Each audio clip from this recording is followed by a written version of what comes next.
ఎఫెసీయులకు రాసిన పత్రిక 2వ అధ్యాయము 2వ వచనం మన భాగాల్లో ఒకటి.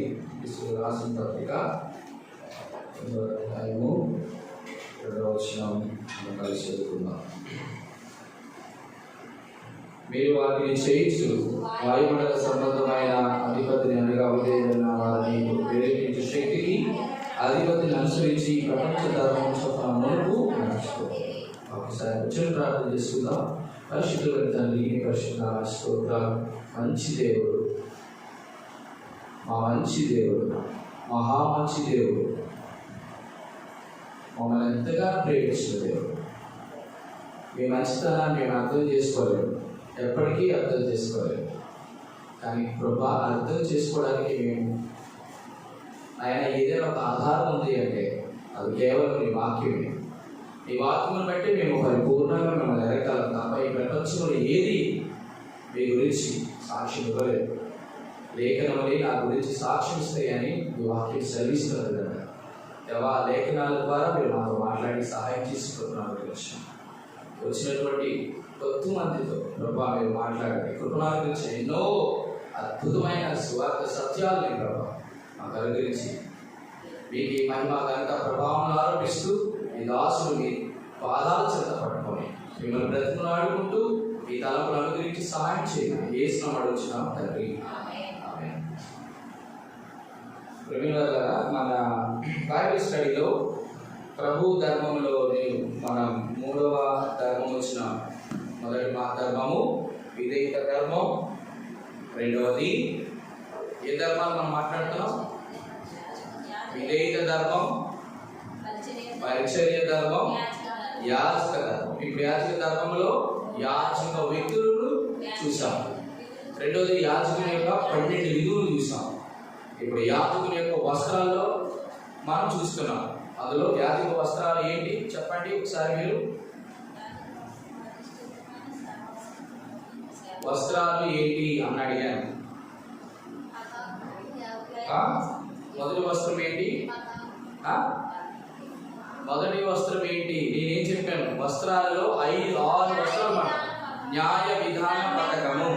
2 చూడద్దు, చూసి చెప్పడం కాదు, అదే చెప్పాను. న్యాయ విధాన పథకము. రెండవది ఎఫోదు. మూడవది నిలువు టంగి. నాలుగవది విచిత్రమైన చొక్కాయి. ఆరవది 5వది పాగా, తలపాగా. 6వది దట్టి. ఇవి 6 చెప్పిన. దాంట్లో మనం గత బైబిల్ స్టడీలో ఏం చేసాం? బైబిల్ స్టడీలో ఏం చేసాం? న్యాయ విధాన పథకం చూసాం. న్యాయ విధాన పథకం జ్ఞాపకం చేసినటువంటి 7 విషయాలు చెప్పాను. ఒకటి చెప్తారా? మొట్టమొదటిది న్యాయ విధాన పథకం ఏ జ్ఞాపకం చేస్తుంది? రైట్. న్యాయ విధాన పథకం గురించి ఈరోజు గత బైబిల్ స్టడీలో చూసిన మాటలు సరిపోవు. దాన్ని ఆత్మ సంబంధమైన విషయంలో మనం చూడటానికి ప్రయత్నం చేస్తాం. రండి, నిర్గమాకాండం 28వ అధ్యాయానికి వద్దాం. నిర్గమాకాండం 28వ అధ్యాయం. నిర్గమాకాండం 28వ అధ్యాయం.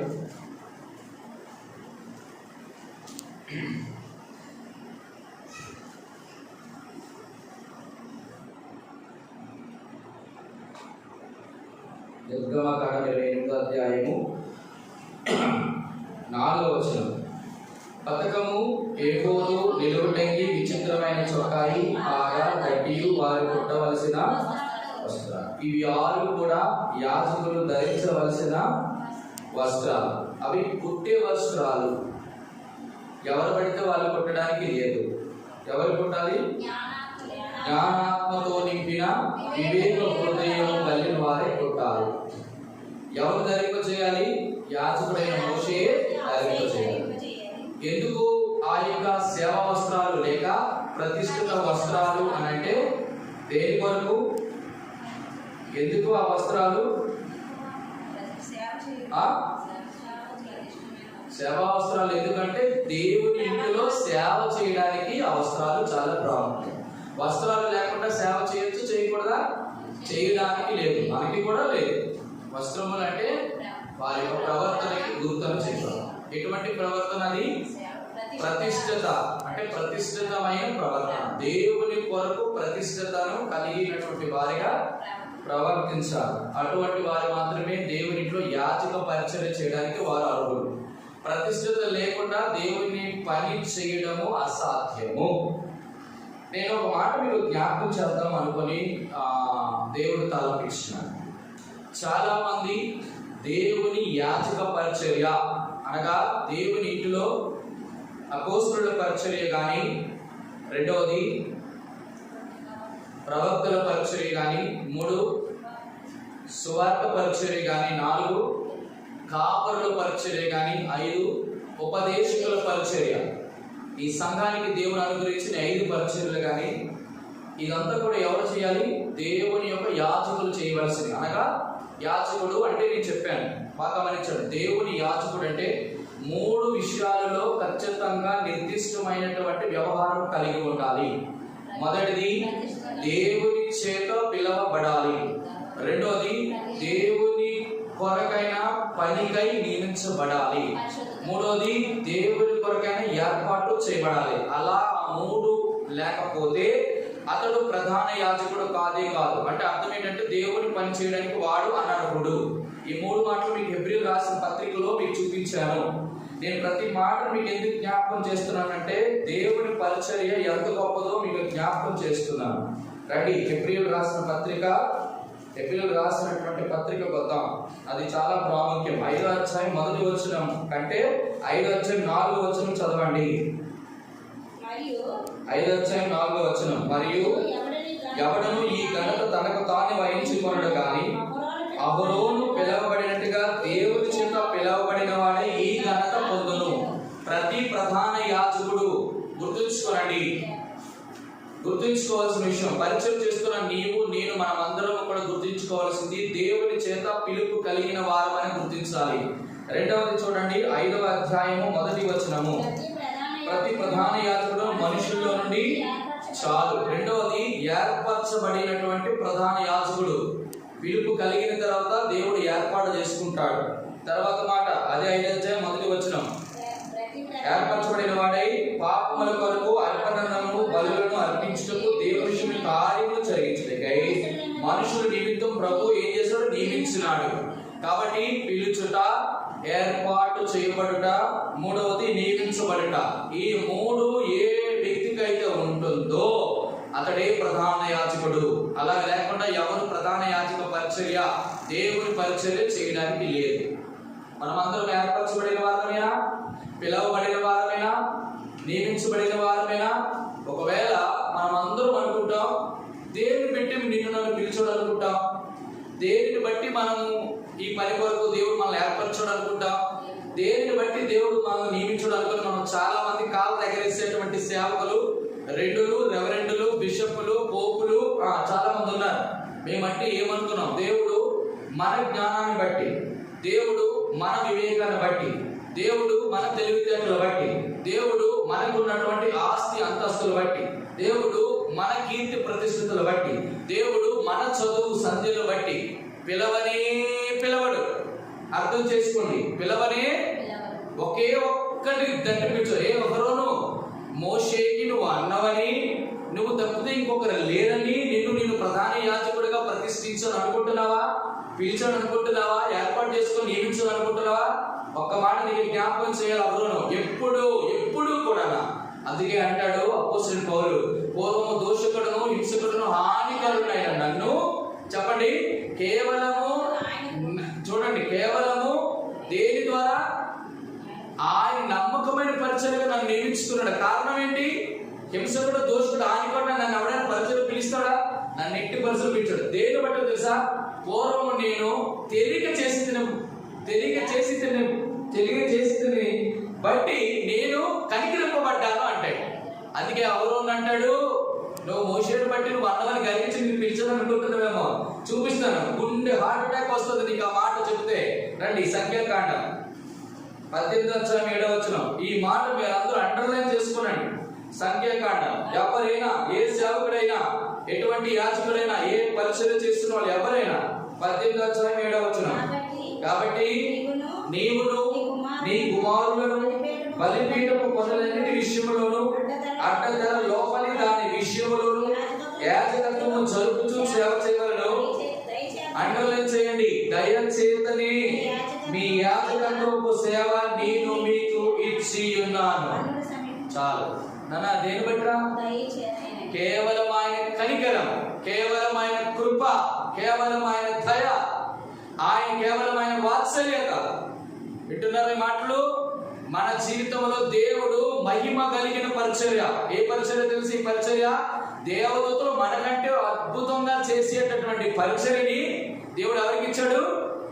మానవులమైన మనకిచ్చాడు. దేని బట్టి ఇచ్చాడు? నేను చెప్పాను, నీ అర్హత, నీ యోగ్యత, నీ ఆస్తి, అందాలు, చందాలు, తెలివితేటలు బట్టి దేవుడు నీకు ఈ పరిచయం ఇవ్వలేదు.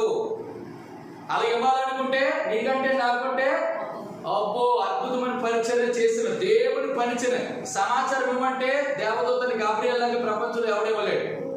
యుద్ధం చేయాలి దేవుని కొరకంటే మిఖాయేలాగా ఎవరు కూడా చూడండి అటువంటి పరిచయం కూడా నీ కొరకు నా కొరకు ఇచ్చినాడంటే మనం అనుకుంటాం, బా జాషువా దాస్కి మంచి తెలివితేటలు ఉన్నాయి, సాల్మన్ రాజు గారికి సొలొమోను లాంటి జ్ఞానం ఉంది, అమ్మా స్త్రీలైనటువంటి వారు మంచి అద్భుతమైనటువంటి జ్ఞానం ఉందని చెప్పేసి మనం అనుకుంటాం. అంటాడు, కేవలము దైవల్లే నీకు యాజకత్వపు సేవ నీకు నేను అప్పగించి ఉన్నాను. జాగ్రత్త, ఈ విషయాన్ని మనం ఎప్పుడు దేవా నేను పని చేయుటకు, నీ ఇంటిలో పరిచయం చేయుటకు నాలో ఏ యోగ్యత లేదు, కేవలం నిష్ప్రయోజకుడైన నన్ను ప్రయోజనకరమైన పరిచయం నాకు అప్పగించవు, అందుని బట్టి నీకు స్తోత్రాలని ఎప్పుడు దేవుని జ్ఞాపకం చేసుకోవాలి. దేన్ని బట్టి దేవుడు మనం పిల్లడండి. దేవుని ఇంటిలో పని చేయడానికి డిగ్రీలు, ఎంటెక్లు, బీటెక్లు, ఈటెక్లు, ఏమీ అవసరం లేదు. కేవలం ఉండవలసింది దేవుని పిలుపు, దేవుని ఏర్పాటు, దేవుని యొక్క నియమం. ఇక అందరికీ నేను చెప్పిన మాట మీరు అనుకోవచ్చు, అన్నా మోషే మరి ఎందుకు పిలిచారు? ఐగుప్తు సకల శాస్త్ర ప్రావీణుడేనా? కానీ ప్రావీణ్యత కలిగిన వ్యక్తిని 45 సంవత్సరాలు ప్లస్ 40 సంవత్సరాలు 80 సంవత్సరాలు వద్దనుకున్నాడు. ఎక్కడి నుంచి వచ్చాడు? హీరో లాంటి మోషేని జీరో చేశాడు. అర్థమైంది నేను చెప్పిన మాట? 3 రకాలైన వారు ఉంటారట. మొదటిది హీరో, ఎక్కువ గడిపిస్తే నీరో, ఏమి లేకపోతే జీరో. నీరో ఎవరు తెలుసు కదా? నీరో చక్రవర్తి, మహాభయంకరమైన చక్రవర్తి. పెట్రోల్ వేసి తగలబెట్టినాడు దేవునికి ప్రజలను, తెలిసినా గర్వించినాడు.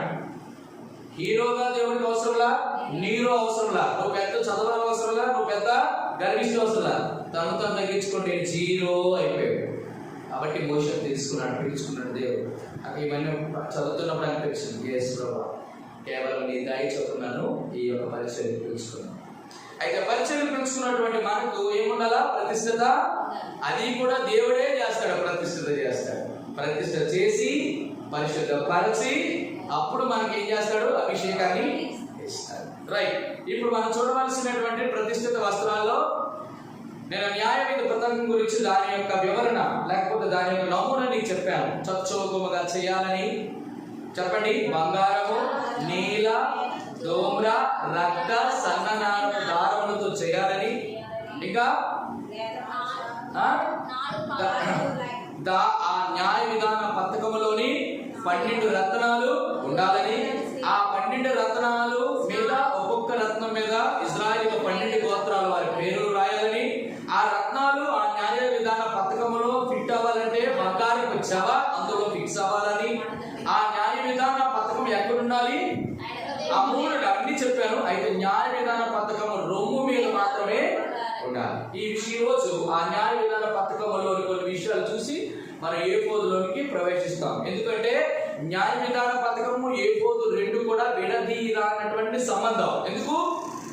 న్యాయ విధాన రొమ్ములో ఉంది, కానీ ఆ రొమ్ములో ఉన్నటువంటి ఆ న్యాయ విధాన పథకాన్ని భరించింది ఎవరు? ఏఫోదు వస్త్రం, అంతే కదా. దాని నుంచి రైట్. ఇప్పుడు న్యాయ విధాన పథకాన్ని దేవాది దేవుడు రొమ్ము మీద ఎందుకు ఉంచాడు? బాగా గమనించండి. 12 రత్నాలు ఎవరికి గుర్తని చెప్పాను? 12 గోత్రాల వారికి సూచన, 12 శిష్యులకు సూచన. అంటే దాని అర్థం ఏంటి? 12 గోత్రాలు కానీ 12 శిష్యులు కానీ ఎవరికి సూచన? వీళ్ళిద్దరూ కలిస్తేనే సంఘం అని గుర్తించండి. మీరు బాగా మీ జ్ఞాపకం చేస్తాను రండి. ప్రకటన గ్రంథం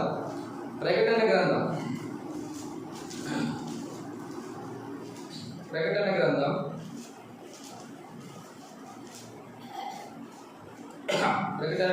21వ అధ్యాయం 10వ వచనం చదవండి. 9, 10 కూడా చదవనా? అంతటా కడపటి 7 తెగుళ్ళతో నిండిన 7 పాత్రలు. ప్రకటన గ్రంథం అండి 21వ అధ్యాయము 9వ వచనం. అంతటా కడపటి 7 తెగుళ్ళతో నిండిన 7 పాత్రలు పట్టుకొని 7 దేవదూతలు ఒకడు వచ్చి, ఇటు రమ్ము. చూడండి, ఆ మాట అండర్లైన్ చేయండి. పెండ్లి కుమార్తెను అనగా గొర్రె పిల్ల యొక్క భార్యను మీకు చూపేదనని. ఇప్పుడు చెప్పండి, పెండ్లి కుమార్తె అంటే ఎవరు? గొర్రె పిల్ల యొక్క భార్య. గొర్రె పిల్ల భార్య ఎవరు? ఆ గొర్రె పిల్ల రక్తములో కడగబడినటువంటి భార్య. భార్య అంటే ఎవరని చెప్పాను? సంఘం. రైట్. ఇక్కడ చదవండి తర్వాత. ఆత్మవశుడైన నన్ను. నన్ను అంటే ఆత్మవశుడు ఎవరయ్యారు ఇక్కడ? అపోస్తుడైన యోహాను. ఎత్తైన గొప్ప పర్వతం మీద కొలిపోయింది. ఎవరు? 7 దేవతలు ఒకడు వచ్చి, ఒక దేవదూత వచ్చి అపోస్తుడైన యోహాన్ని ఎత్తైన పర్వతం మీద తీసుకువెళ్ళిపోయింది. ఎందుకు తీసుకెళ్ళి చెప్పండి? యోహాను ఇలా రా, నీకు ఎవరిని చూపిస్తాను? ఎవరిని చూపిస్తాను? గొర్రె పిల్ల భార్యను చూపిస్తాను. గొర్రె పిల్ల భార్య ఎవరు? ఎవరు? అక్కడ రాయబడింది పెండ్లి కుమార్తె. పెండ్లి చూపిస్తారా? ఇప్పుడు ఎలా ఉంది చూడండి. ఆత్మవశుడు నన్ను ఎత్తైన పర్వతం మీద కొనిపోయి, యెరూషలేము అను పరిశుద్ధ పట్టణము దేవుని మహిమ గలదై పరలోకమందున దేవుని యొద్ద నుండి దిగివచ్చును నాకు. ఇప్పుడు చూడండి, ఏం చూపిస్తానన్నాడు? ఎవరు చూపిస్తారన్నాడు? దేవదూత యోహానికి చూపిస్తానన్నాడు. ఎవరిని చూపిస్తానన్నాడు? పెండ్లి కుమార్తె అనగా గొర్రె పిల్ల యొక్క భార్య. మరి పెండ్లి కుమార్తె భార్య చూపించినప్పుడు భార్య గాని పెండ్లి కుమార్తెగా కనబడాలి. కానీ చూస్తుంది ఎవరిని? యెరూషలేము అను పరిశుద్ధ పట్టణము దేవుని మహిమ గలదై పరలోకమందున్న దేవుని యొద్ద నుండి దిగివచ్చుట నాకు. అదేంటి మరి? పరిశుద్ధ పట్టణాన్ని చూపించడం ఏంటి? మీకు అర్థం చెప్పినమాట. దేవుని పట్టణము అనగా యెరూషలేము అనే పరిశుద్ధ పట్టణము దేవుని మహిమ గలదే పరలోకమందు దేవుని యొద్ద నుండి దిగివచ్చుట నాకు చూపెను. అదేంటయ్యా ఇది చూపించావు అని యోహాను అడిగాడు. అక్కడ ఏమన్నా కాదు. చూడండి, దాని అందలి వెలుగు దగదగ మరియు సూర్యకాంతములు అమూల్యమైన రత్నముతో పోలి ఉన్నది. ఆ పట్టణములకు ఎత్తైన గొప్ప ప్రాకారమును 12 గుమ్మములను. ఏంటట? ఏ పట్టణానికి? యెరూషలేము అనే పట్టణానికి. ఏముంది? ఏముందట? ఎత్తైన ప్రాకారం ఉందట. రెండోది ఏముంది? 12 గుమ్మాలు ఉన్నాయట. ఆ గుమ్మముల యొక్క 12 దేవదూతలు ఉన్నారట. ఇశ్రాయేలు 12 గోత్రములన ఆ గుమ్మముల మీద, ఆ గుమ్మాల మీద 12 మంది గోత్రాల పేర్లు రాశారు. తర్వాత 14వ వచనం చదువుతాం. ఆ పట్టణపు ప్రాకారం 12 ప్రాకారం అంటే 12 పునాదులు ఉన్నాయట. ఆ పునాదుల పైన గొర్రె పిల్లకు 12 అపోస్తుల పేర్లు రాయబడి ఉన్నవి. 19వ వచనం చదవండి. ఆ పట్టణపు ప్రాకారపు పునాదులు అమూల్యమైన నానావిధ రత్నములతో అలంకరించబడి ఉండెను. అక్కడ వరకు చదివాను కదా? అక్కడ వరకు అయిపోయిందా? ఇప్పుడు ఇదంతా బట్టి మనకు అర్థమైంది ఏంటి? పెండ్లి కుమార్తె, గొర్రె పిల్ల భార్య, యెరూషలేము అను పరిశుద్ధ పట్టణము అది మహిమ కలిగినదై పరలోకమందు దేవుని యొద్ద నుండి దిగువచ్చును చూచాడు. ఇప్పుడు బాగా గమనించండి, ఆ పట్టణానికి పునాదులు ఉన్నాయి, ప్రాకారాలు ఉన్నాయి, గుమ్మములు ఉన్నాయి. ప్రాకారము, గుమ్మాలు, పునాదులు. గుమ్మం అనేది ఎవరి పేర్లు? 12 గోత్రకర్తలు. పునాదుల మీద 12 పునాదుల దేని మీద? 12 మంది అపోస్తులు. పునాది ఏం జ్ఞాపకం చేస్తుంది? గుమ్మాలు ఏం జ్ఞాపకం చేస్తాయి? కాబట్టి చూడండి, అదే పట్టణము, ఆ పట్టణం ఏమన్నాడు? పెండ్లి కుమార్తె అన్నాడు, అన్న గొర్రె పిల్ల భార్య అన్నాడు. బాగా గమనిస్తారు, మీరు బాగా గమనించవచ్చు. పట్టణానికి ఏముంది? ఏముంది? ప్రకారం ఉంది. పట్టణానికి అసలు ఏంటి? అసలు ఊహించలేము. అంటే గుమ్మాలు ఉన్నాయంటే అర్థం ఏంటంటే దానికి ప్రాకారం ఉంది. ఆ ప్రాకారం అంటు పెట్టుకొని గుమ్మాలునే, దాని మీద గోత్రాల పేర్లు ఉన్నాయి. కానీ ఈ గుమ్మాలు, ఈ ప్రాకారాలు దేని బేస్ మీద ఉన్నాయి? పునాది మీద. పునాదులు ఎవరు?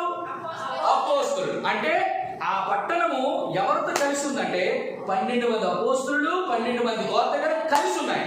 అంటే దాని అర్థం ఏంటంటే పాత నిబంధనలో ఉన్న 12 గోత్రాల మనుషులు మొదటిది, రెండోది అపోస్తులు కొత్త నిబంధనకు సంబంధించిన 12 మంది అపోస్తులు. అంటే పాత నిబంధన భక్తులు, క్రొత్త నిబంధన భక్తులు ఇద్దరు కలిస్తే పెండ్లి కుమార్తె భార్య, అదే దేవుని యొక్క గొర్రె పిల్ల భార్య, అదే సంఘం. మనం అంటే సంఘం అనుకుంటే మనం ఏమనుకుంటాం అంటే చాలా సార్లు మనమే అనుకుంటాం, కానీ ఈ రక్తం ఎక్కడ పనిచేస్తుంది? సంఘం అంటే నేను ఎప్పుడు చెప్పాను, మొదటిది దేవుడు ప్రపంచంలో అందరి గుంపుల్లో 3 రకాలుగా వర్గీకరించాడు. మొదటిది గ్రీసు దేశస్తులు, అన్యులు. రెండవది అన్యులు అంటే అటు గ్రీసు దేశస్తులైనా, భారతదేశంలో ఉన్న వాళ్ళైనా, అమెరికాలో ఎవరైనా. యూదులు సెపరేట్, వాళ్ళు పిలువబడిన వారు యూదులు. కానీ యూదులలో నుంచి యేసు ప్రభు నమ్ముకొని, అన్యుల్లో నుంచి యేసు ప్రభు నమ్ముకున్నారు, వీళ్ళు కలిస్తే అది సంఘం. కాబట్టి యూదులు ఉన్నారు, అటు గ్రీసు చేస్తున్నారు, వీరిద్దరు కలిసి సంఘం, అదే పెండ్లి కుమార్తె, దేవుని యొక్క గొర్రె పిల్ల భార్య. ఇప్పుడు కనబడుతుంది అక్కడ. ఇదంతా నేను ఎందుకు చెప్పానో చెప్పాలి. ఇదంతా ఎందుకు చెప్పాను నేను? నా న్యాయ విధాన పథకంలో 12 అనే అక్షరానికి నేను చెప్పాను. అంటే అర్థం ఏంటో తెలుసా? న్యాయ విధాన పథకంలో 12 అనేటువంటి అక్కడ 12 గోత్రాలు మాత్రమే కాదు, 12 మంది అపోస్తులు మాత్రమే కాదు. దాన్ని ఏ జ్ఞాపకం చేస్తున్న ఆత్మ సంబంధం అంటే సార్వత్రిక సంఘములో ఉన్నటువంటి రత్నాలు పోలిన విశ్వాసులు. అర్థమైంది నేను చెప్పిన మాట. ఈ వాళ్ళు ఎక్కడుండాలా? ప్రధాన యాజకుని యొక్క రొమ్ము దగ్గర ఉండాలి. ఎవరి ప్రధాన యాజకుడు? ప్రపంచంలో మొట్టమొదటి దేవుని పరిచర్యకి ప్రధాన యాజకుడిగా పిలువబడి ఏర్పాటు చేయబడి నియమింపబడిన ఒకే ఒకడు అహరోను. కానీ ఇబ్రీయులకు రాసిన పత్రికలు అంటాడు అహరోను కంటే శ్రేష్ఠుడు. చెప్పండి పాట ఎంతవరకు ఎంతమందికి వచ్చు? సాగిల పాడి మ్రోకెదము. దేవదూతల కంటే శ్రేష్ఠుడు, మోషే కంటే శ్రేష్ఠుడు, అహరోను కంటే శ్రేష్ఠుడు, సొలొమోను కంటే శ్రేష్ఠుడు. జ్ఞానానికి మించిన వాడు, ప్రధాన యాజకత్వానికి మించిన వాడు, మిక్కిలి సాధ్యపడిన మోషేకి మించిన వాడు, ప్రపంచంలో ఉన్న దేవదూతలకు మించిన వాడు, మహామహుడు. ఏంటి? ప్రధాన యాజకుడు మనకు సరిపోయిన వాడు. అంటే ఇప్పుడు అర్థం చెప్పండి. న్యాయ విధాన పథకమును ధరించినటువంటి దానిలో ఉన్న 12 రత్నాలు ప్రపంచంలో ఉన్న సంఘాన్ని అంటే సార్వత్రిక సంఘం పోలితే ఆ సంఘం ఉన్నటువంటిది ఎక్కడుంది? దేవుడికి ప్రధాన యాజకుడు యేసు ప్రభు వారికి ఎక్కడుంది? రొమ్ము మీద ఉంది. అబ్బా ఎంత అద్భుతమండి! ఇది న్యాయ విధాన పథకం యొక్క ఆంతర్యం. అర్థం నేను చెప్పిన మాట ఎంత చక్కగా పెట్టాడు చూసారా? అందరూ అనుకుంటారు రూబేన్ పేరు ఫస్ట్, సెకండ్, థర్డ్ 4 వరుసలు, అక్కడ పప్పులేం కుదరదు. ఎక్కడ? అహరోను దగ్గర కాదు. ప్రధాన యాజకుడు అహరోనుకి మించిన ప్రధాన యాజకుడు యేసు ప్రభు దగ్గర. వాళ్ళందరూ అక్కడే ఉండాలి. అది సార్వత్రిక సంఘానికి గుర్తు. ఆ సార్వత్రిక సంఘ విశ్వాసులు నీకు నా గుర్తు. వాళ్ళు ఎక్కడిచ్చాడు దేవుడు స్థానం అంటే తన హృదయపు లోతులలో గుండి మీద రొమ్మును ఆర్చుకొని ఉంచాడు న్యాయ విధాన పథకాన్ని. మీకు అర్థమవుతుంది చెప్పిన భాగం కలిగిన మాట అండి ఇది. ప్రభా నాకు ఎక్కడ స్థాపించో తెలుసా? రొమ్ము జ్ఞాపకం చేస్తుంది. రొమ్ములో ఎందుకు దేవుడు అక్కడే పెట్టాడు, ఇది ప్రాముఖ్యం. అంతే కదా? న్యాయ విధాన పథకం మనం ఎప్పుడు కూడా ఎలాగ దేవుని వాక్యము మనం మెడిటేట్ లేక ధ్యానించాలంటే ప్రభా న్యాయ విధాన పథకం ఎక్కడ పెట్టవచ్చు కదా, ఏమండి తప్ప? న్యాయ విధాన పథకం ముందు ఇట్లా 2 కొలుసులతో వేలాడదీయబడి ఇక్కడ ఉన్నటువంటి లేత పచ్చలు నీళ్ళు సులభమైన 2 రత్నాలకి 2 గ్రిప్పులు ఇచ్చి ఈ బంగారు ఒక గ్రిప్పుతోని ఇక్కడ ఉన్నటువంటి లేత న్యాయ పథకానికి ఫిక్సింగ్ చేసి ఇలా వేలాడ తీసుకుని మడత పెట్టిన సంచలాలి. అక్కడ ఎందుకు పెట్టాలా? ఇక్కడ రొమ్ము దగ్గర ఎందుకు పెట్టాలా? నేను అనుకున్నాను ప్రభా వెనకన పెట్టవచ్చు కదా. దేవుడు ఒక ప్రాముఖ్యమైన విషయాలు జ్ఞాపకం చేస్తూ వచ్చాడు. ఎందుకు న్యాయ విధాన పథకం రొమ్ము దగ్గర ఎందుకు పెట్టాడు దేవుడు? ఈరోజు రొమ్ము దగ్గర న్యాయ విధాన పథకం ఉండడంలో ముఖ్య ఉద్దేశం ఏంటి? నిన్ను నన్ను ఎక్కడ పెట్టాడు? సంఘాన్ని ఎక్కడ పెట్టాడు? రొమ్ము మీద. రండి ఎందుకు మొదటి చూడండి కొన్ని విషయాలు మీకు ఇలా జ్ఞాపకం చేస్తున్నాను. రొమ్ము దేవాది దేవుడు మనకి జ్ఞాపకం చేస్తున్నటువంటి విషయాలు మనం తెలుసుకోవాలి. నెంబర్ 1 చాలా ప్రాముఖ్యం. లూకాస్ యోహాను సువార్త 1వ అధ్యాయం 18వ వచనం చదివి పెట్టండి. యోహాను సువార్త 1వ అధ్యాయం 18వ వచనం. ఎవడను ఎప్పుడను దేవుని చూడలేదు, తండ్రి రొమ్మునున్న అద్వితీయ కుమారుడినే ఆది. ఏంటట? తండ్రి రొమ్మున ఉన్న అంటే అర్థం ఏంటండి? రొమ్ము జ్ఞాపకం చేసే మొట్టమొదటి విషయం ఏంటి? రొమ్ము సార్వత్రిక సంఘాన్ని తన బిడ్డల్ని రొమ్ము దగ్గర ఆంచుకోవడంలో మొట్టమొదటి విషయం ఏంటంటే చెప్పండి. దేవాది దేవుడు, బాగా గమనించండి, తండ్రి అయిన దేవుడిని ప్రపంచ మానవాళికి బయలుపరిచినటువంటి ప్రత్యక్షత సాక్షాత్ యేసు ప్రభు మాత్రం ఇచ్చాడు. అంటే దాని అర్థం ఏంటో తెలుసా? ఏ నరుడు ఎవరు కూడా ఎప్పుడు కూడా తండ్రి అయిన దేవుడిని చూడలేదు, చూసి బ్రతకలేదు. అటువంటి తండ్రి అయిన దేవుడు మహామహిమ తేజస్సులో ఆ దేవుడిని ఒక యేసుక్రీస్తు ప్రభు వారు మాత్రం బయలుపరిచారు. రొమ్ము జ్ఞాపకం చేస్తున్న మొట్టమొదటి విషయం ఏంటంటే దేవునితో ఉన్నటువంటి అద్వితీయ కుమారుడికి ఉన్న సంబంధం. అంటే దాని అర్థం ఏంటో తెలుసా? నాకున్న సంబంధం ఏ సంబంధమో చెప్పండి. దేవుడికి అద్వితీయ కుమారుడికి ఉన్న సంబంధం ఏంటి? ఈయన నా ప్రియ కుమారుడు. అంటే రొమ్మున సంఘాన్ని ఉంచడంలో నాకు ముఖ్య ఉద్దేశం అంటే ప్రేమ వల్ల మీరు నాకు ఒకప్పుడు దాసులు, నేను మీకు యజమానుడిని. రెండు, యజమానుడు దాసుడు పోయిన తర్వాత నేను నీకు తండ్రిని, నీవు నా కుమారుడు కుమార్తె. ఇది పోయింది. మూడు, సంఘం వచ్చేటప్పటికి నీవు నాకు, నేను నీకు భర్తని, నీవు నాకు అప్ప ఏ స్థానానికి తీసుకెళ్ళాడు. అది ఇప్పుడు మహిమలోకి వెళ్ళిన తర్వాత మొదటిది రొమ్ము. అద్వితీయ కూడా కుమారుడైనటువంటి ప్రభు యేసుక్రీస్తు వారు తండ్రిని బయలుపరచాడంటే తండ్రికి కుమారుడికి ఉన్నటువంటి మొట్టమొదటి సంబంధం జ్ఞాపకం చేస్తుంది. మొట్టమొదటి మాట న్యాయ విధాన పథకంలో మొట్టమొదటి మాట సంబంధాన్ని జ్ఞాపకం చేస్తుంది. రొమ్ము సంబంధాన్ని జ్ఞాపకం చేస్తారు. ఎందుకని అంటారు? అన్నా నువ్వు ఎక్కడున్నావు తెలుసా? నా హృదయంలో ఉన్నావు. అందుకే యేసుక్రీస్తు ప్రభు అంటాడు, మీరు బాగా గమనించండి. ఇప్పుడు నేను చాలా ప్రొలాం పెద్దదైపోతుంది. దేవాదేవుడు మొట్టమొదటి సంబంధం ఎవరితో పెట్టుకున్నాడు? ఫస్ట్ ఆదాము. రెండోది ఎక్కడ సంబంధం పెట్టుకున్నాడు? షీలో మందిరంలో. మూడో దగ్గర క్షమించండి, సినాయి పర్వతం దగ్గర. మూడో దగ్గర షీలో మందిరంలో. ఈ మూడింట్లో స్థానం లేదు. లాస్ట్కి ఉన్న స్థానం పెట్టదా సార్? సంఘం, ఆత్మరూపిగా. ఎందుకు మూడింటి దాకా సంబంధం కోల్పోయారు? సరే, అవన్నీ చూడటానికి సమయం లేదు కాబట్టి ఈ విషయాలు గమనించాలి. దేవుని ప్రజలు మొట్టమొదటిగా ఆదామావే దేవునికి స్థానం ఇవ్వలేకపోయారు, వెళ్ళగొట్టబడ్డారు. దేవుడు వాళ్ళతో సాహసం చేయలేకపోయాడు. రెండోది ఇశ్రాయేలు ప్రజలు సీనాయి పర్వతం మీద వాళ్ళతో కలిసి ఉండాలి కదా. నేను మీ మధ్య ఉండినట్లు నాకు ప్రత్యక్ష గుడాలను అక్కడ కూడా వాళ్ళు చేసినటువంటి పరిస్థితిని బట్టి కోల్పోయారు. తర్వాత షీలో మందిరికి వచ్చారు. అక్కడేమో ఏలి కుమారులు ఓపెన్ చేసిన అపవిత్రత జ్ఞాపకం వచ్చింది. అక్కడ చూస్తూ చూస్తూ చూస్తూ లాస్ట్ ఏమైపోయారంటే ఏక లాభం లేదు. నా సొంత కుమారుని పంపించి రక్తము ద్వారా వెలపెట్టుకుంటున్న సంఘములో నేను ఆత్మస్వరూపుడిగా సంచారం చేయాలని చెప్పి నా సంఘములో నేను కట్టుదును. ఇంకా ఆయన కట్టాడు. ఇంక ఎవరికి బాధ్యతలు అప్పచెప్పలా. మనం అనుకుంటాం ఆ సంఘం ఏంటి, మా సంఘానికి చాలా అద్భుతం కట్టండి, ₹1 కోట్లు కట్టాడు, 2 కోట్లు పెట్టాడు. బిల్డింగ్ నేను కట్టగలవు, సంఘాన్ని నువ్వు కట్టలేవు ఎట్టి పరిస్థితుల్లో. ఎవరని నేను కట్టానని చెప్తే మాత్రం నేను అనుకుంటాను వాడంత వెర్రి బాబులోడు దౌర్భాగ్యుడు ఎవరు లేదనుకో. అలా కట్టగలరా? తన స్వరక్తమిచ్చి సంపాదించిన సంఘం. ప్రియమైన వారు గమనించి మొదటిది రొమ్మున న్యాయ విధాన పథకం.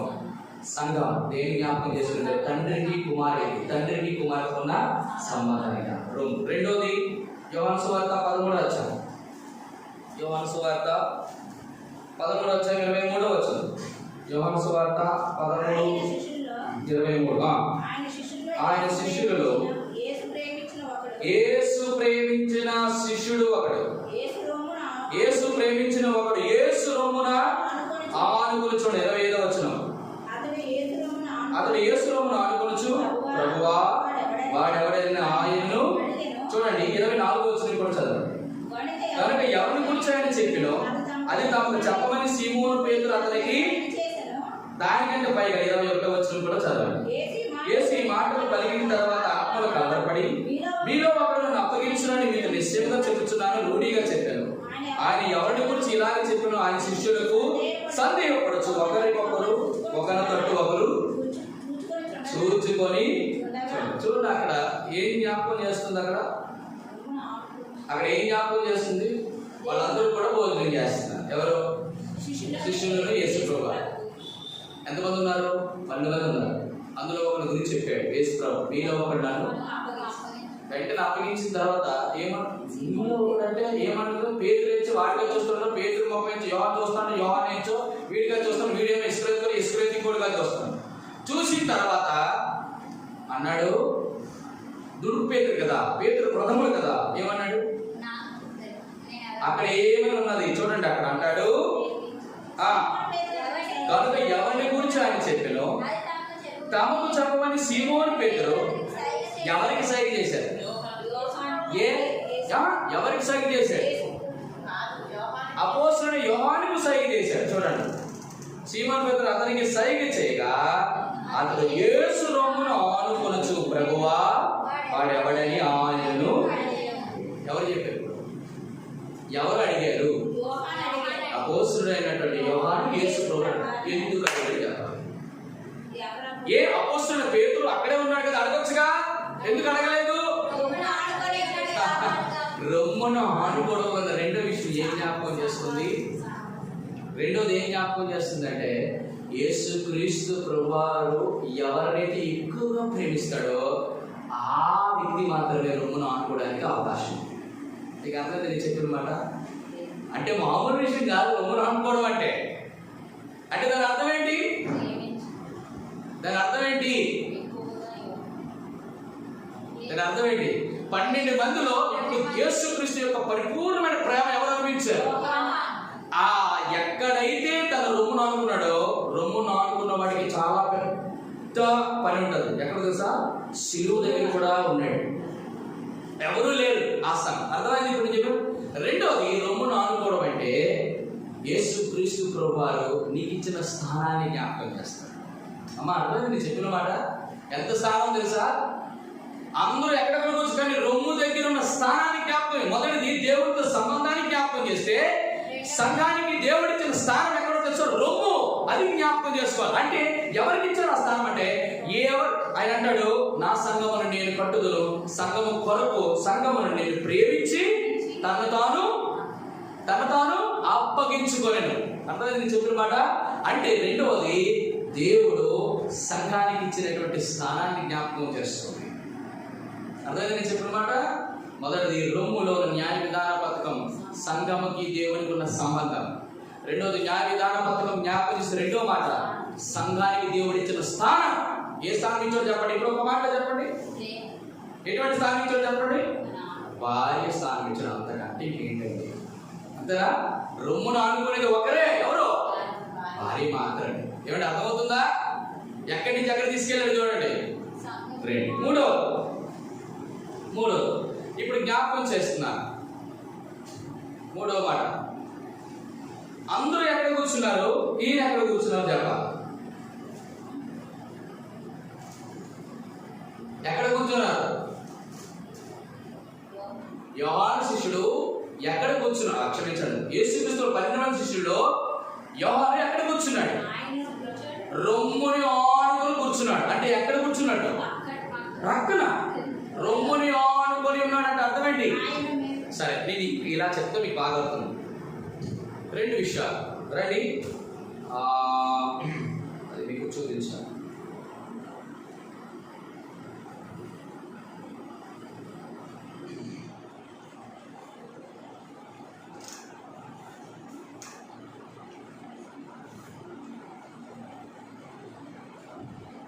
యెషయా గ్రంథం 49 అధ్యాయం 22 వచ్చు. యెషయా గ్రంథం 49:22. యెషయా గ్రంథం 49:22.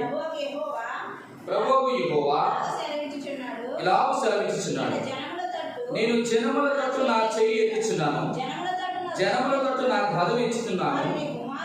అండర్లైన్ చేసుకోండి. వారు నీ కుమారులను రొమ్ము నుంచుకొని వచ్చేదారు, నీ కుమార్తెలు వారి భుజముల మీద మోయబడతారు. ఈ రెండింటికి డిఫరెన్స్ ఏంటో చెప్పాలి. కుమారులు ఎక్కడ ఉన్నారు, కుమార్తెలు ఎక్కడ ఉన్నారు చెప్పాలి. కుమారులు రొమ్మును అనుకున్నారు, కుమార్తెలు ఏంటి డిఫరెన్స్? నేను చెప్తా కొంచెం ఎప్పుడు జ్ఞాపకం చేసేది ఏంటంటే భారం, బాధ్యత. ఎవరు?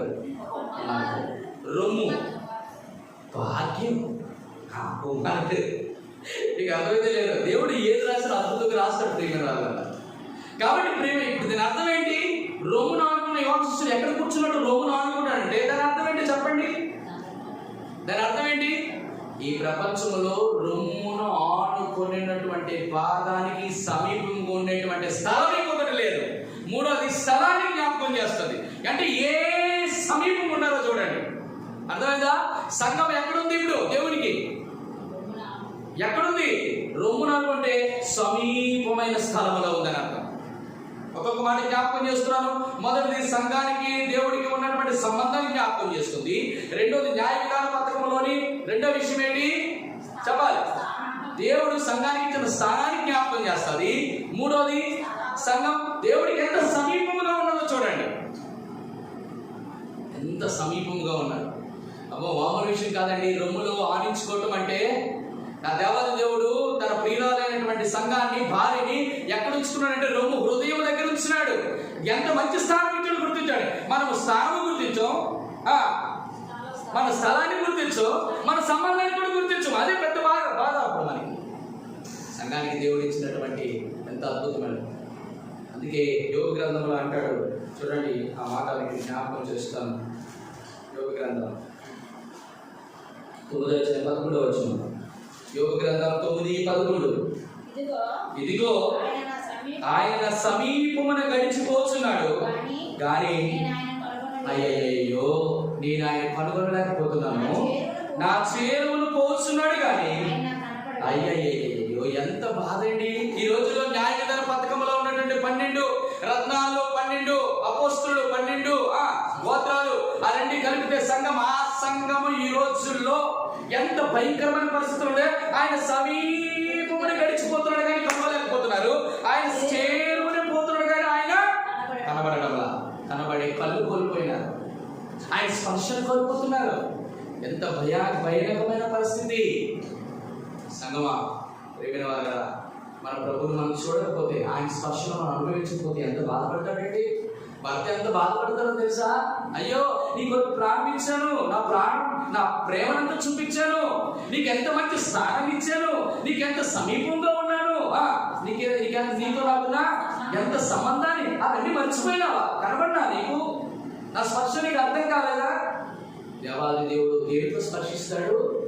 లేదా వాక్యంతో స్పర్శించినప్పుడు వాతమైన మనసాక్షిని బట్టి మనం కొన్నిసార్లు ఏం చేస్తాం?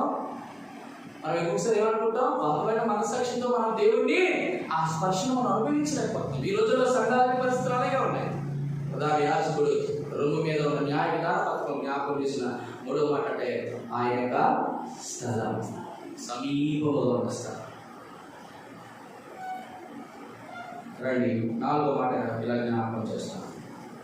నాలుగో మాట న్యాయ విధాన పథకం సంఘానికి పరమగీత గ్రంథం 1:13 పరమగీత గ్రంథం 1:13 పరమగీత గ్రంథం 1 నా ప్రియుడు నా రొమ్మున నుండు నా ప్రియుడు నా రొమ్మున నుండు గోపరసమంత సువాసన గలవాడు. ఏంటంటే గోపరసం అంటే ఏంటంటే? గోపరసం నుండి సువాసన గలవంటే ఏ జ్ఞాపకం చేస్తుంది? గోపరసం ఏం జ్ఞాపకం చేస్తుంది చెప్పాలి. ఎన్నిసార్లు చెప్పుకుంటాను గోపరసం గురించి? జటామాంసం గురించి చెప్పాను, గుర్తుందా మనదేనా? ఇక్కడ రెండో మాట ఏంటిది? నాలుగో మాట రొమ్మున ఉండు నా ప్రియుడు. చెప్పాలి. ఇప్పుడు సంఘం ఏమంటుంది? నా ప్రియుడు నా రొమ్మున నుండు అంటే దాని అర్థం ఏంటో తెలుసా? దాని అర్థం ఏంటి?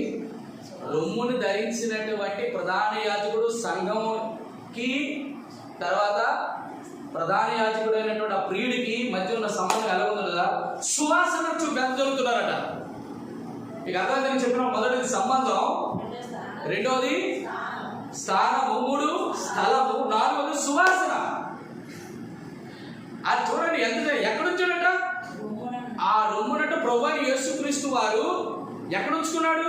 క్షమించండి, సంఘం ఎక్కడ ఉంచుకుంది? ఇప్పుడు రొమ్మును ఉంచుకుందట. మీరు గమనించండి, ప్రధాన యాజకుడు న్యాయ విధాన పథకం ఇచ్చి, ప్రధాన యాజకుడు అనగా యేసుక్రీస్తు ప్రభువు రొమ్ము మీద ఉన్నటువంటి సంఘము ఇప్పుడు ఏ ఫీల్ అవుతుందట? ఏ ఫీల్ అవుతుంది? మీరు బాగా గమనించండి. నా ప్రియుడు నా రొమ్ము నుండి గోపరసం అంతా ఎలాగొచ్చింది? ఆయన గోపరసం అయితే మరి నువ్వు మీరు ఏంటి? ఎఫెసీయులకు రాసిన పత్రిక 5వ మొదటి వచనం, 5వ మొదటి వచనం చదువున్నాను. ఎఫెసీయులకు రాసిన పత్రిక, క్రీస్తు మిమ్మల్ని ప్రేమించి పరిమళ వాసనగా ఉంచుటకు మన కొరకు తన్ను తాను అర్పణగాను బలిగాను అర్పించుకొనేను. చాలు. ఇక్కడ ఏం జ్ఞాపకం చేయబడుతుంది? ఇద్దరి మధ్య ఉన్నటువంటి వ్యవహారము. చెప్పండి చెప్పండి. ఆ సువాసన ఎలా వచ్చింది సంఘానికి? సమర్పణ, అది జ్ఞాపకం చేయబడుతుంది. సువాసన ఎందుకు వచ్చిందంటే సమర్పించుకోవడం వల్ల. ఆ టాపిక్ నేను ఎందుకు చెప్పానంటే, ఒకవేళ యేసు ఇక్కడ చూడండి, సంఘం చెప్తుంది, సంఘం అంటుంది నా ప్రియుడు అంటే యేసుక్రీస్తు ప్రభువు ప్రధాన యాజకుడు న్యాయ విధాన పథకం నా గురించి అంటున్నాడు. ఏమంటాడు? నా ప్రియుడు నా రొమ్మును ఉన్న గోపరసం అంతా సువాసన గలవాడు. ఇప్పుడు సంఘము గురించి చెప్పండి, ప్రభువు యేసుక్రీస్తు ఏం చెప్పాలి? నీకు ఈ సువాసన ఇవ్వడం కొరకే నేను నీ గుండెల మీద ఉన్నా కదా. ఆ సువాసన నీకు వచ్చింది దేని వల్ల వచ్చింది తెలుసా? నేను అర్పణగాను బలిగా నేను అర్పించుకోవడం ద్వారా వచ్చింది. ఆ సువాసన కలిగి నువ్వు బతకాలని చెప్తున్నాడు న్యాయ విధాన పథకంలో ఉన్నటువంటి ఈ యొక్క పెళ్లి భార్య. ఎన్నోది? దేవునికి సమర్పణ మనం జ్ఞాపకం చేసుకోవడం. ఈరోజు నీవు కూడా పరిమళ వాసనగా ఉండడానికి, పరిమళ వాసన ఏం జ్ఞాపకం చేస్తుంది? పరిమళ వాసన ఏం జ్ఞాపకం చేస్తుంది? సమర్పణను జ్ఞాపకం చేస్తుంది. ఈ సువాసన మన బుద్ధినికే రాలేదండి. యేసుక్రీస్తు ప్రభువు తను తగ్గించుకొని తనకన్నా అర్పించుకొని అర్పణగా బలిదానం అయిపోయాడు. ఆయనే ప్రధాన యాజకుడు, ఆయనే బలిపశువు, ఆయన రక్తం చిందించాడు, అన్నీ ఆయన చేశాడు. మనం ఏం కాదు. ఆ ప్రియుడి గురించి ఎంత వర్ణించినా కూడా తక్కువే అనిపిస్తారు. ఇటువంటి ప్రేమ, ఇటువంటి ప్రియమైనటువంటి ప్రేమని ఎవరు చూపించిన వాళ్ళు ఈ ప్రపంచంలో లేరు బహుశా. రైట్. నాలుగో మాట చూసామా? ఇదా 4 చూసాం. మొదటి సంబంధం, రెండవది మీరు రిపీట్ చేయాలి. మీరు రిప్లై ఇస్తే నాకు సప్లై అవుతుంది. సంబంధం, స్థానం, స్థలం, సమర్పణ. సువాసన దేని బట్టి వచ్చింది? సమర్పణ బట్టి. సమర్పణ చెప్పాలి. సువాసన ఎవరిది? దేవుడిది. దేని వల్ల వచ్చింది? సమర్పించుకోవడం. దేవాదేవుడిని తను సమర్పించుకొని నీకు సువాసన ఇవ్వడానికి తన అర్పణగా బలిగాను మారిపోయాడు. అది న్యాయ విధాన పథకంలో ఉన్న 4వ విషయం. 5వ విషయం చూస్తామా? నిర్గమకాండం 28 నిర్గమకాండం 28 నిర్గమకాండం 28 బంగారంతోను నీల ధూమ్ర రక్త వర్ణములు గల ఏఫోదును సన్న నారుతోను చిత్రకారు పనిగాను ఏది చేయాలా?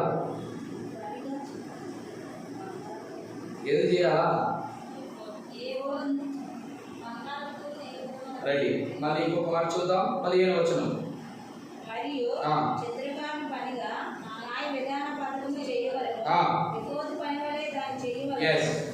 బంగారము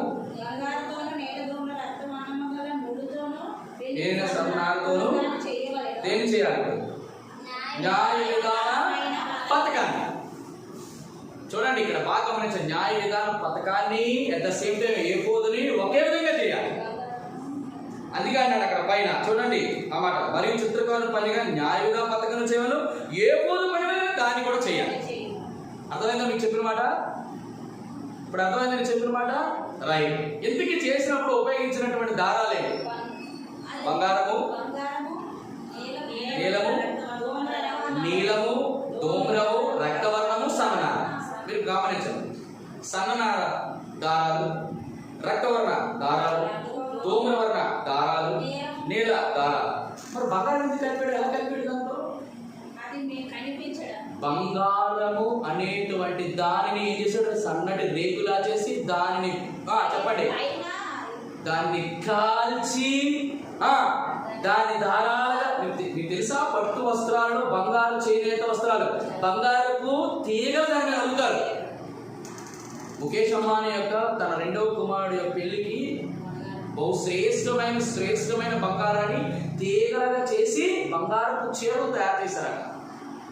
దాని అర్థమైంది మీకు, బంగారము దేవుడి యొక్క దైవత్వానికి సూచన. బాగా గమనించండి. ఈ మూడు ఏం జ్ఞాపకం చేస్తుంది? నీలము, ధూమ్రము, రక్తవర్ణము, సన్ననార. ఈ నాలుగు దారాలు కేవలం దేని బట్టి? ఈ నాలుగు దారాలు ఒకవైపు అన్ని దారాలే, కానీ బంగారం దారం కాదు, కానీ దారముగా. అంటే దాని అర్థం ఏంటంటే ఈ దారాలలో ఈ 5వ బంగారము తీగ అందులో ఏమవ్వాలా? కలపాలి. ఇక్కడ ఏం జ్ఞాపకం చేయబడుతుంది అని అంటే, ఒక ఏపోదు పథకములో ఉన్నటువంటి ఆ వస్త్రం కుట్టాలి, చేయాలి అంటే సఖ్యతను జ్ఞాపకం చేస్తుంది. సఖ్యత అంటే ఐక్యతను జ్ఞాపకం చేస్తుంది. అంటే అర్థం ఏంటి? దేవునితో సహవాసం. అది చెప్పాల్సింది. ఇక్కడ ఆ బంగారు తీగలలో ఏముండాలా? ఆ బంగారు తీగ ప్లస్ దానికి నీలము, దానికి ధూమ్రము, దాని రక్తవర్ణం, సన్న, అవన్నీ కూడా కలిపి ఏమవ్వాలా? ఆ ఏపోదు పథకంలో ఉన్నటువంటి ఆ వస్త్రం తయారు చేయడానికి ఉపయోగించాలి. ఇక్కడ న్యాయ విధాన పథకంలోని ఆ దారాలన్నీ కూడా బంగారంతో కలిసి ఏం చేసింది? ఒక శ్రేష్టమైనటువంటి బట్టని మనకి ఇచ్చింది. అంటే దాని అర్థం ఏంటంటే, న్యాయ విధాన పథకం ప్రధాన యాజకుడు రొమ్ము మీద ఏమి జ్ఞాపకం చేస్తుందంటే సహవాసాన్ని జ్ఞాపకం చేస్తుంది. దీన్ని ఇంకా చక్కగా చెప్పడానికి, చాలా అద్భుతమైనటువంటి విధానంలో మనం చెప్పుకోవడానికి ఇంకా ఒక ప్రశస్తమైనటువంటి దీని కూడా మనం చెప్పుకోవచ్చు.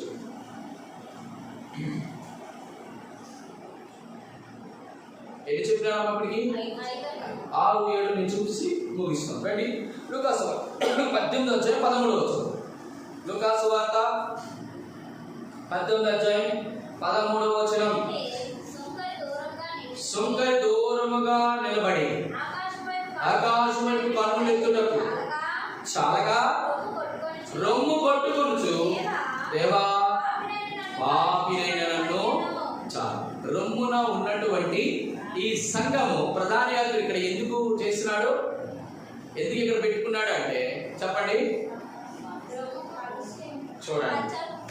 అదే యెషయా గ్రంథం 59వ అధ్యాయం 1-2 వచనం. యెషయా గ్రంథం 59, 1-2 వచనం. రక్షింపనేరనట్లు యెహోవా హస్తము కురుచు కాలేదు, విననేరనట్లు ఆయన చెవులు మందం కాలేదు. మీ దోషములు మీకును మీ దేవునికి అడ్డముగా వచ్చను, మీ పాపములు ఆయన ముఖమును మీకు మరుగుపరచను. కనుక ఆయన ఆలకించున్నాడు. మీ చేతులు రక్తము చేత, మీ వేళ్ళు దోషములు అపవిత్రపరచబడి ఉన్నాయి. మీ పెదవులు అబద్ధములు ఆడుచున్నవి. మీ నాలుక కీడును బట్టి మాటలాడుచున్నారు. ఇక్కడ ఏం జ్ఞాపకం చేయబడుతుంది చెప్పనా? ప్రభువా, ఆకాశము తట్టు నా కన్నులెత్తుటకు రొమ్ము అనే దానికి అంటే ఏం జ్ఞాపకం చేస్తుంది? ధైర్యం ఎందుకు సరిపోవట్లేదు? అదే అనమాట. అంటే అర్థం ఏంటో తెలుసా? న్యాయ విధాన పథకం ఇక్కడ పెట్టడానికి కారణం ఏంటంటే, ఒకప్పుడు నువ్వు ప్రార్థన చేస్తే ఆ ప్రార్థనకు చేరుకోవడానికి నీకు నాకు తూర్పు పడమనంత దూరం ఉంది, సముద్రం అంత అగాధం ఉంది. మీకు అర్థమవుతుందా? నా వీపు వెనక కాదు, ముందు ఉన్నాయి. ఎప్పుడు? ముందు పాపం చేసినప్పుడు. కానీ యేసుక్రీస్తు ప్రభువారు సంఘాన్ని అయినటువంటి న్యాయ విధాన పథకాన్ని ఇక్కడ పెట్టుకోవడంలో ముఖ్య ఉద్దేశం ఏంటంటే, నీ పాపములు చూడండి. ఆ మాట ఎంత అద్భుతం! అదే అది ఈ మాట ఎప్పుడు మనం మర్చిపోకూడదు. ప్రేమిల వాళ్ళ ఏప్రిల్ రాసిన పత్రిక 8వ అధ్యాయం 12వ వచనం. నేను వారి దోషముల విషయమే దయ కలిగి వారి పాపములు ఇక ఎన్నడూ జ్ఞాపకం చేయని ప్రభువు రొమ్ముని ఇక్కడ ఉంచుకోవడానికి కారణం ఏంటంటే, నేను ఆ పాపములు కేవలం నా దయ నీ పాపము క్షమించబడడానికి కారణం. నీ నీతి, నీ హృదయ యథార్థతను బట్టి నీ పాపాలు క్షమించబడ్డాయేమని అనుకుంటున్నాము. నువ్వు ప్రార్థన చేస్తే నీ ప్రార్థనను బట్టి నేను క్షమించాలనుకున్నాను. కాదు, కేవలం నా దయ. సంఘానికి దేవుడిచ్చిన గొప్ప అధికారుల ప్రభా, ఒకప్పుడు నేను ప్రార్థన చేస్తే వినేటువంటి వారు లేరు. ఎంతమందికో ప్రార్థన చేశా, మా మొర వినేటువంటి నాదుడు లేరు. కానీ ఈరోజు అన్నాడు, ప్రధాన యాజకుడైనటువంటి భర్త తన ప్రియురాలైన సంఘం చిన్న రిక్వెస్ట్ చేస్తే తక్కువని వినడానికి దూరంగా లేదు. ఇప్పుడు ఎందుకు? దయవిషయం నీ పాపలు ఎన్నని జ్ఞాపకం చేసుకున్నా వెనుక పవిత్రమైన రక్తం చేస్తా. కాబట్టి ఇప్పుడు నాకు ఎలా ఉన్నావు, సమీపం ఉన్నావు, నువ్వు మాట్లాడితే నాకు వినబడుతుంది. ఆకాశం వైపు నా పనులు ఎత్తుటకు నాకు రొమ్ము కొట్టుకొనుచు ధైర్యం. ఇప్పుడు ధైర్యం ఉందా లేదా సంఘానికి? ఎక్కడుంది? రొమ్ము దగ్గర ఉంది. ఎక్కడుంది ఇప్పుడు సంఘం? హృదయం దగ్గర ఉంది. హృదయంలో కేక వినబడుతుంది. ఇది ఏం జ్ఞాపకం చేస్తుంది? సంఘం యొక్క ఏం జ్ఞాపకం చేస్తుంది?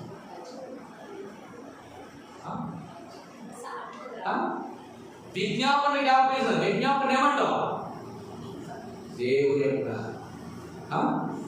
సిఫారసు జ్ఞాపకం చేస్తుంది. సిఫారసే కదా. సిఫారసు అంటే ఏంటి? సిఫారసు చేయడం అంటే ఏంటి? నీ తరపున మాట్లాడటం. ఏ సంఘము ప్రార్థన చేస్తే, విజ్ఞాపన చేస్తే, ఏంటి దేవునికి గోచాడితే, మర్ర పెడితే దేవుడు వినేటంట సమీపంగా ఉన్నాడు. న్యాయవిధాన పథకంలో 6 విషయం సిఫారసు చేసేటటువంటి వాక్యాన్ని ఇచ్చాడు. ఈ ప్రార్థనలు వినబడతాయి. అన్నిటికంటే లాస్ట్ చివరికి ఈ మాటలు నేను చెప్పి నేను ముగిస్తాను. ఇది అల్టిమేట్ టాప్ ₹1 మాట. రండి, లూకాసు వార్త 16వ అధ్యాయం. లూకాసు వార్త 16వ అధ్యాయం. లూకాసు వార్త 16వ అధ్యాయం 22వ వచనం. ఆ దరిద్రుడు చనిపోయి దేవదూతల చేత అబ్రహాము రొమ్మును ఆనుకొనుటకు కొనుక్కోబడిన ధనవంతుడు కూడా బాధపెట్టబడి, అప్పుడు అతడు పాతాళంలో బాధపడుచు కన్నులెత్తి తోరున అబ్రహాము, అతని రొమ్మును ఆనుకొని ఉన్న లాజరు తండ్రి అబ్రహామా, ముంచిన లాజరును పంపమని నేను ఈ అగ్ని జ్వాలలో. అందుకు అబ్రహాము, నా కుమారుడా, కాలంతా నీకు ఇష్టమైన సుఖం అనుభవించావు, కష్టం కూడా అనుభవించి జ్ఞాపకం చేసుకో.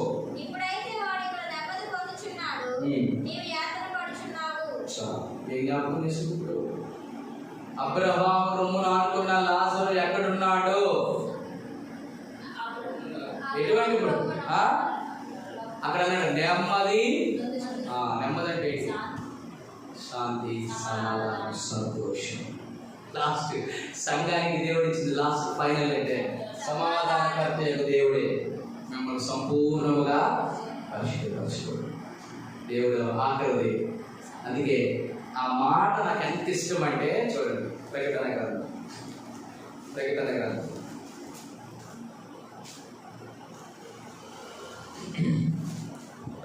14వ అధ్యాయం 13వ వచనం.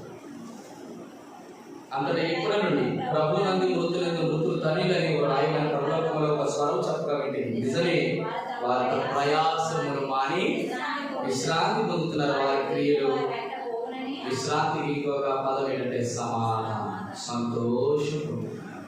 సంఘం ఇప్పుడు ఎక్కడుంది? ఆయన రొమ్ములు ఉందంటే ఇప్పుడు ఎక్కడున్నట్టు? విశ్రాంతి పొందుతుంది సంఘం, సమాధానం పొందుతుంది. న్యాయవిధాన పథకంలో 7వ ప్రాముఖ్యమైనటువంటి కాలంకు దేవుడు జ్ఞాపకం చేస్తున్నాడు. ప్రధాన యాజకుడైనటువంటి అవరోను, నువ్వు న్యాయ విధాన పథకం సామాన్యమైనది కాదు. ఏంటది? అది రొమ్మున ఉండాలి. రొమ్మున ఉండడం అంటే ఈ రొమ్మున ఉన్నటువంటి న్యాయ విధాన పథకంలో ఎవరున్నారు? ఆయన సంఘం. 12 మంది సార్వత్రిక సంఘం ఉంది. ఆ సంఘం ఇక్కడ ఉంది. ఇప్పుడు అర్థమైందా? ఇప్పుడు సంఘంలో ఉన్న న్యాయ పథకం 7 విషయాలు జ్ఞాపకం చేస్తుంది. మొదటిది, తండ్రికి బిడ్డలకు ఉన్న సంబంధాన్ని జ్ఞాపకం చేస్తారు. పరలోకంలో దేవాదేవుడు మనకి ఎలా ఉంటాడు? ఆయన తండ్రిగా ఉంటాడు, మనం కుమారులము కుమార్తెలు. 2, దేవుడు ఎలాంటి స్థానం ఇచ్చాడు? ఆయన స్థానం ఇచ్చాడు, ఇక్కడ పెట్టుకున్నాడు. 3వది స్థలం. ఎక్కడ? దానికి సమీపం. భార్య ఎక్కడ ఉంటుంది? మీరు చూడండి, ఎక్కడైనా ఎవరైనా ఎక్కడైనా కూర్చోవచ్చు, కానీ ఎంత కలెక్టర్ అయినా పెద్ద ఆఫీసర్ అయినా ఆ పక్క స్థలం ఎవరిది? కూర్చుంటారు, కూర్చుంటుంటే తెలియచుంది. అవును కదా? 3. 4 సమర్పణ. ఎందుకు సమర్పణ? సువాసన అంటే ఏంటో తెలుసా? ఉదాహరణకి ఏమని అంటాం, కలెక్టర్ ఉన్నారనుకో, ఆవిడకి అద్భుతం చేయట్లా వాళ్ళ భార్య, కానీ ఆవిడ ఏమంటారు? కలకందరు భార్య ఏమంటారు? రాజు ఉందనుకో పక్కన ఏదో దాన్ని అంటారు. అవునా కాదండి? అంతే కదా. ముఖ్యమంత్రి అనుకో, ముఖ్యమంత్రి భార్యని ముఖ్యమంత్రి భార్య, దాని అర్థం అది సువాసన. నీ పేరు ఎంత అద్భుతం తెలుసా? నిజంగా అనుకుంటారు. అది సమర్పణ ద్వారా నీ కోసం ఆయన సమర్పించుకోండి కాబట్టి నీకు అంత సువాసన.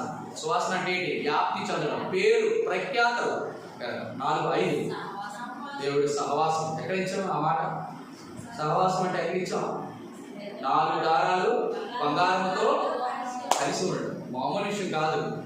దేవుడు ఐక్యత ఇచ్చాడు సహవాసాన్ని, దేవాల దేవుడు. చెప్పండి. తర్వాత సిఫారసు చేశాడు రొమ్మున. ఇప్పుడు మన సంఘము, అందుకే అంటాడు సంఘము ప్రార్థిస్తే పాతాళలోక ద్వారములు. అబ్బా, అది లెక్క సంఘానికి. ఒకసారి ప్రార్థన చేయించమని అసలు ఏమి ఉండేది కాదు. ఈరోజు సంఘానికి ఇచ్చినట్టు గొప్ప ఆధిక్యత, సంఘం అక్కడ ప్రార్థన చేస్తే అది దేవుడు ఇచ్చిన గొప్ప ఆధిక్యత. 7వది సమాధానం. రొమ్మున అంటున్నాడు ఇక్కడ ఉంది సమాధానం. ఎక్కడ కానీ ఉంటే చెప్పండి, ఆ సమాధానం ఎవరు కూడా. అందుకే అంటాడు నీ ప్రేమ నుంచి నన్ను ఎడబాపునిది శ్రమ దుఃఖము అన్నీ కూడా ఉన్నాయి లోపల, కానీ ఆయన ప్రేమ ఎవరు కూడా అంత మంచి సమాధానం ఇచ్చాడు. లోకం ఇచ్చినట్టు సమాధానం విషయాన్ని నేను నీకు ఇవ్వాల, ఆ సమాధానాన్ని నీకు అనుగ్రహించాను. దేవాదేవుడు ఇటు 7 రకాలుగా తలంపులతో దేవుడు న్యాయ విధాన పథకంలో ఉన్న సంఘం యొక్క ప్రాముఖ్యతను జ్ఞాపకం చేశాడు. అటు రీతిగా మనం ఎల్లప్పుడూ యేసుక్రీస్తు ప్రభువారి యొక్క ప్రధాన యాజకత్వంలో న్యాయ విధాన పథకం ఉండేటువంటి స్థలం, సహవాసం, సంబంధం, స్థానం, సఖ్యత, సిఫారసు, సమాధానం, సమర్పణ, సమాధానంతో దేవుడు నిన్ను నింపి స్థిరపరచుగాక.